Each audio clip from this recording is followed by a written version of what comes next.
بسم الله الرحمن الرحيم. Surat al Ikhlas. Once upon a time, some people in Mecca used to worship statues and thought they were the greatest gods ever. These people used to tease the Prophet and said to him, "These are our gods. Tell us who is your God, the one you talk about." Soon later, Surat al Ikhlas was revealed to answer their question. Bismillahir Rahmanir Rahim. قُلْ هُوَ اللَّهُ أَحَدٌ. Say, He is Allah, the one and only. Why does the verse start with قُل, or say? He could have just said, He is Allah, without say. One of the reasons of this is showing that when Allah said to the Prophet, you have to say this to answer their question, the Prophet copied every word that Allah said without any change. Another reason is it also emphasizes the importance of the message, emphasizing that these words are from Allah Himself. Allah is the greatest name for God. The name Allah contains all the attributes of perfection.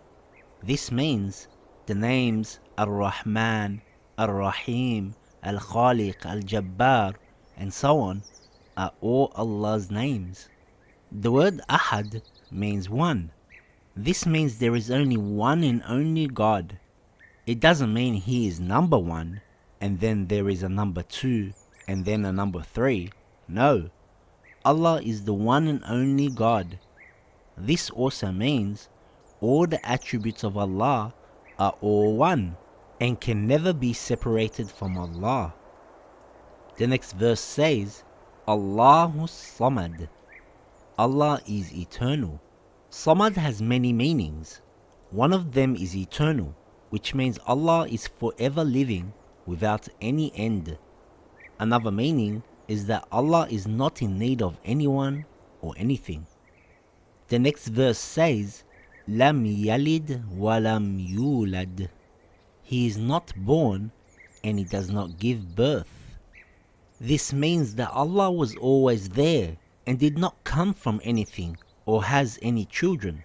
Unlike us, we all came from our parents, and some of us have children. Allah is not like us. The next verse says, وَلَمْ يَكُنْ لَهُ كُفُوًا أَحَدٌ. And there is nothing like Him. This means Allah is free from any qualities that other things have. For example, a human has a body. Animals eat and drink. Rocks are minerals. Allah is far beyond what you can describe and has no equal. This surah is so powerful, even though it is short. It all points to the oneness of Allah and how unique Allah is. Believing in the oneness of Allah can be understood through different levels. The belief in the oneness of Allah in Himself, or essence, meaning believing that there is only one God only. Some people believe there are other gods. Some believe there is a God of rain, a God of lightning, and so on. This surah is teaching us there is only one God, unique from anything you can describe. There is the oneness of Allah in His attributes.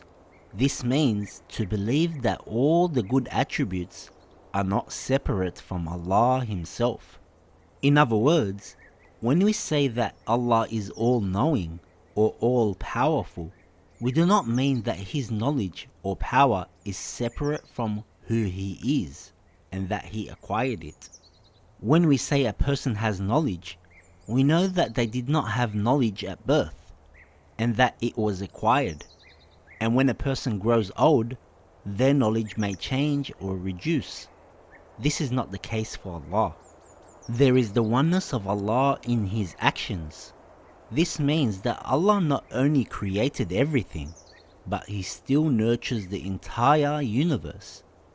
Even when we get things from others, such as lawful wages from an employer, it is actually Allah giving us that, but through someone else.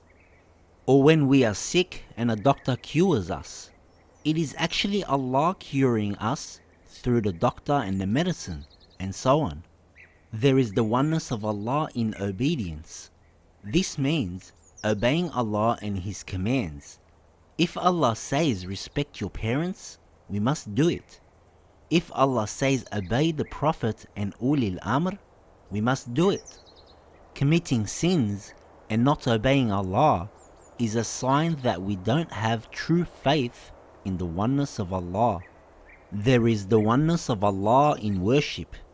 This means we should not worship anything besides Allah. Sometimes people tend to show off, which leaves worship not just for Allah, but for people. This surah is about refining our faith and purity in Allah. The more you refine the concepts in your mind and in your heart, the more sincere you will become. Hence, that is why one of the reasons this surah was called Surat al Ikhlas, the sincerity. صدق الله